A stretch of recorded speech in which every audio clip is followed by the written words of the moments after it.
তো দর্শক, এইটা হচ্ছে যে আমাদের কর্ণফুলী নদী। কর্ণফুলী নদীতে এখন জোয়ার। তা আমার একটা চাচা দেখেন জাল দিয়ে মাছ ধরতেছে, এখন জাল মারবে। দেখেন এই তো এই মারতেছে। এই দেখেন এই জাল নদীতে মারছে। এখন দেখি আজকে কি মাছ উঠে, দেখা যাক। এটা হচ্ছে যে কর্ণফুলী নদী। এখন এটা হচ্ছে তো জোয়ার, এখন জোয়ার পানি এদিকে আসতেছে, বাড়া হলে তো এদিকে নামবে। দেখি আজকে চাচা কি মাছ ধরতে পারে, দেখি।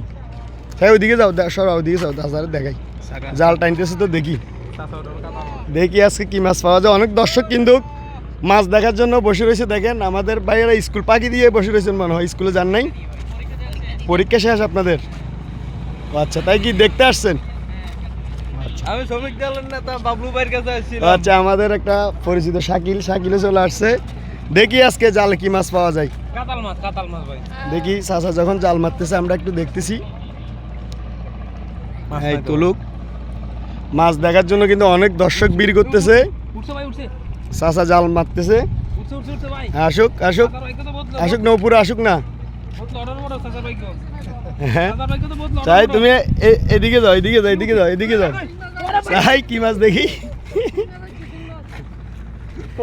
ও বড়, অনেক বড় সিরিং মাছ দেখেন। মাছ দেখার জন্য অনেক দর্শক ভিড় হয়ে গেছে। দেখেন আমার ওটা হচ্ছে পেস মোহাম্মদ বাবলু বাংলাতে। চাই দেখো না মাছটা, দেখো না, দেখি না কি মাছ, একটু দেখি না। ইসা মাছ না? ওয়াও, অনেক সুন্দর, একদম টাটকা ইসা মাছ। এগুলো কোনো ভেজাল ছাড়া। এটা কি মাছ? সিরিং মাছ না? সিরিং মাছ। আচ্ছা, বড় মাছ না, মানে ছোট মাছ। দেখবেন মাছ দেখার জন্য অনেক দর্শক ভিড় করতেছে। প্রিয় দর্শক, আমার নেতা আসছে যে গাড়ি ছুটানোর জন্য। আমি এখন এটা সোশ্যাল মিডিয়া লাইভ করে বসে রয়েছে। কি করা যায় দেখি আজকে আর কি মাছ পাওয়া যায়।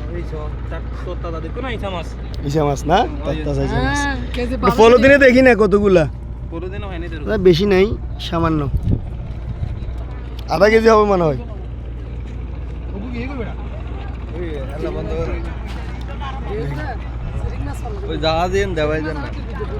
ওফ